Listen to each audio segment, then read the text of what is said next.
2001 ال WWE تكسب حروب يوم الاثنين وتبقى الشركة الوحيدة المحتكرة لمجال المصارعة، وما كانش حد يجرؤ يتنافس معاها. الكلام ده كان لحد سنة 2019 لما يظهر اتحاد اسمه AEW ويقدم عروض لا تقل عن ال WWE، لا وأوقات كانت بتكون أفضل. الاتحاد اللي بدأ بسؤال بسيط على تويتر بعدها تحول للمنافس الرئيسي لل WWE. فيا ترى ايه هي قصته؟ Guys, it kind of seems like this is a revolution.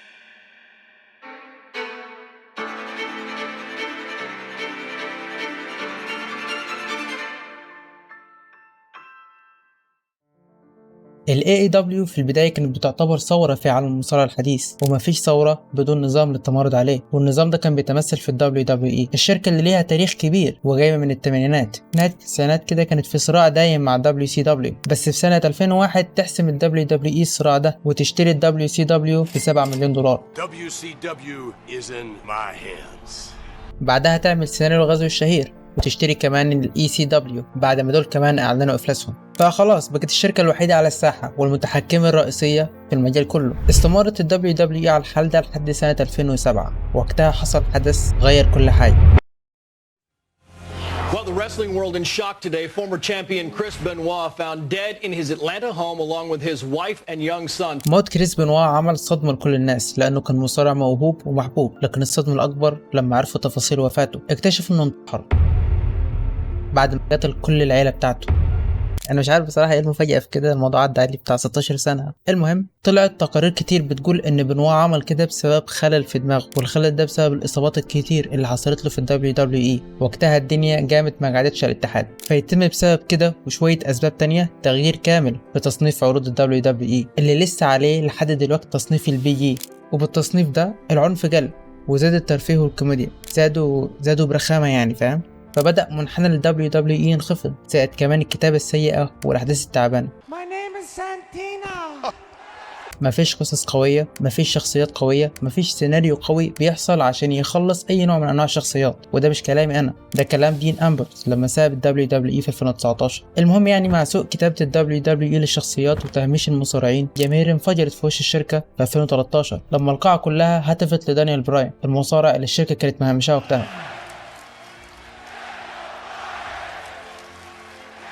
ففضل الوضع مستمر على نفس النهج ده، كتابة سيئة وتهميش المصارعين، ونقطة الأهم تسريح شوية منهم.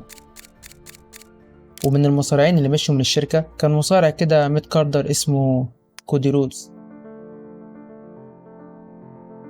شوف كودي ده، لو كنت قلت لواحد من 10 سنين ان المصارع ده هيعمل كل الجلبان ده في مجال المصارعة في المستقبل كان هيقول عليك مجنون، لانه ما كانش دايما بالنياح ده. اول ظهور ليه كان في 2007 في عرض الرو، ظهر في الباك ستيج مع والده داستي رودز، وكان يعني بيقدموا المصارعين وكده لحد ما وصل راندي اورتن. وقتها راندي ضرب داستي بالقلم، فكودي كده اتضايق وبتاعه وكان لسه رايح يضربه، راح ابوه منعه وقال لا انت تروح تاخد حقي منه في الحلبة احسن، عشان يلعب مع اورتن في عرض الرو اللي بعده ويخسر. ودي كانت الانطلاقه بتاعت كودي رودز. بعدها كان بيلعب بس كان بيخسر دايما لحد ما كسب حزام التاج تيم، بس كان برضه يعني لسه مش معروف. بعدها بفتره اتحالف مع اورتن وتيد بياسي في فريق اتعرف باسم الليجاسي.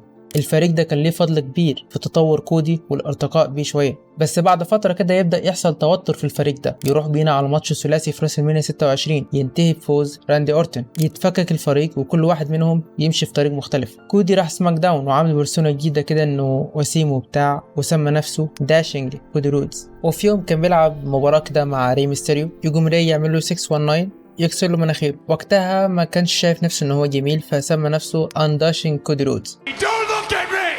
المهم يعني الفترة دي كانت كويسة لكودي، عشان بعدها كسب حزام القارات وغير تصميمه كمان، وقعد بيه فترة محترمة 233 يوم لحد ما دخل في عداوة مع بيك شو ويخسره قدامه في ريسلمانيا 28. هو كودي ما كانش المصارع الواو يعني في الشركة، بس ما كانش وحش برضه لحد سنة 2014.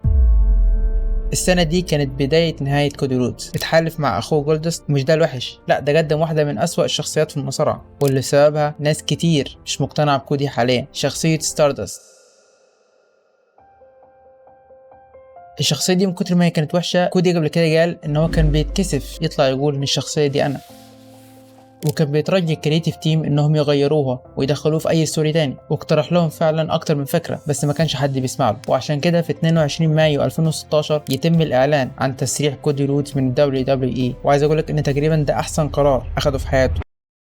لان كودي بعد ال WWE ما سابش مكان الا ولعب فيه، لعب في اتحادات مستقله وكسب بطولات، لعب في اتحاد رينج اوف اونر اللي فيه كسب كودي اول لقب عالم في مسيرته وطور من مهاراته جوه وبره الحلبه، والاهم انه اتعرف على مات ونيك جاكسون المعروفين باسم زاين باكس، والاتنين دول هيكون لهم دور كبير بعد كده.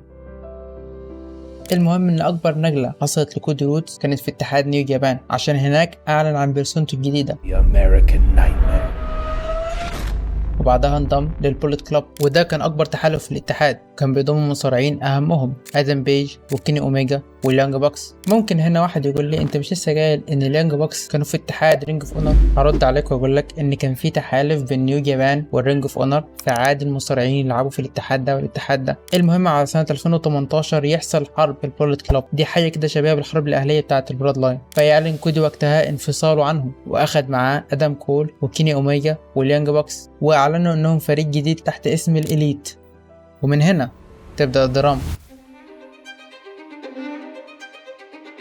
المجموعة دي من المصارعين وخاصة كودي واليانج باكس ما كانش عاجبهم حال المصارعة، وكانوا عايزين يغيروا عالم المصارعة كله اللي كان كله في حالة ركود وقتها، ومسكوا طرف خيط التغيير ده لما نزل تويت على تويتر لمشجع بيسأل الصحفي ديف ميلتزر هل اتحاد رينج اوف اونر يقدر يبيع 10,000 تذكرة لعرض مصارعة؟ رد عليه الراجل وقال له لا مش هيحصل، وهو عنده حق بصراحة، اصل اخر اتحاد عمل كده غير ال WWE كان ال WCW سنة 93، فالموضوع صعب. المهم كودي شاف الكلام ده وقال له سيب الطلعة دي عليا، انا هعمل العرض ده وراهن على كده. وبعدها فعلا كودي واليانج باكس استغلوا ان عندهم علاقات مع كل الاتحادات تقريبا، النيو جابان والار او اتش والان دبليو اي، ومعاهم قناه على اليوتيوب اسمها بين ذا اليت، فبداوا يروجوا العرض بتاعهم ده باسم اول ان.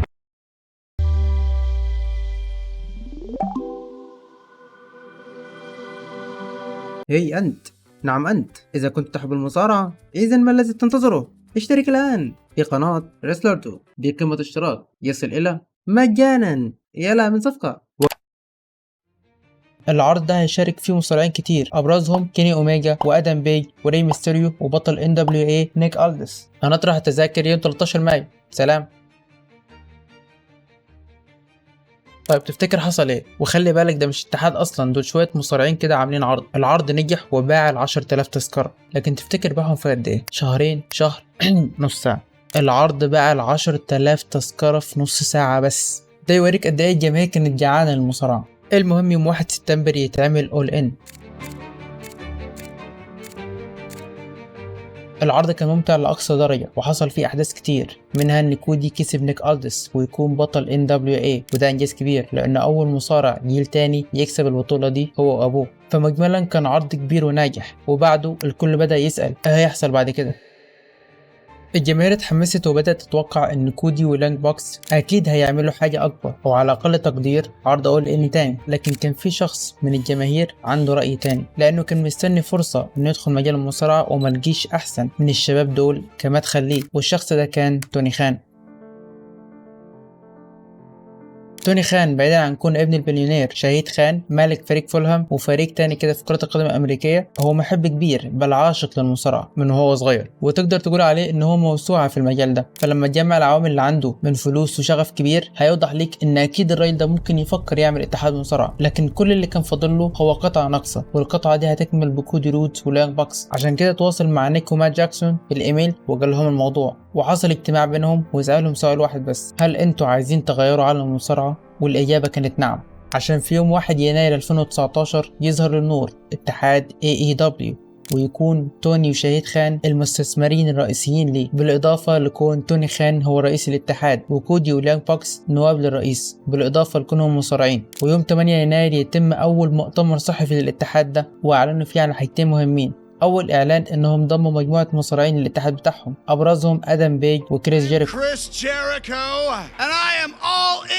كريس جيريكو اللي مشي من ال WWE في 2018 بسبب إحباطه من الفريق الإبداعي، ورغم إنه أسطورة لكنه عمره ما بقى وجهة الاتحاد، وجيريكو كان بيدور على طموحه ده في AEW. والحدث الثاني إن أول عرض ليهم هيكون يوم 25 مايو تحت اسم Double or Nothing، ومجرد ما أعلنوا التذاكر كلها اتباعت في 4 دقايق بس.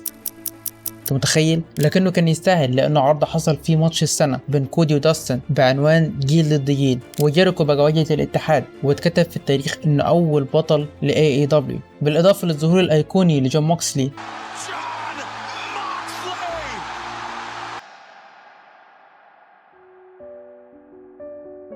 بعيدا عن حال AEW حاليا، لكن الاتحاد ده لما ظهر في 2019 كان بالتأكيد طفرة، وناس كتير رجعت تتابع مصارعة بسببه. في كل حقبة زمنية بيكون في زي ثورة بتحصل كده في المجال. لو هنقيس الكلام ده في زماننا حاليا فأكيد الثورة دي كانت AEW، لأنها غيرت من فكرة WWE الركيك، وبدأنا نشوف قصص وأحداث وشخصيات حلوة. ومين عارف شكلنا هندخل في عصر جديد مع بداية استحواذ نتفليكس، عصر ممكن تتخلى فيه ال WWE عن تصنيف ال PG. بس عارف الحاجة اللي أنا مش هقدر أتخلى عنها هي أنت يا أخويا. فاعمل لايك لو عجبك الفيديو، ولو حابب تعرف ليه البلاد لاين أفضل قصة في آخر كام سنة في ال WWE ممكن تشوف الفيديو ده.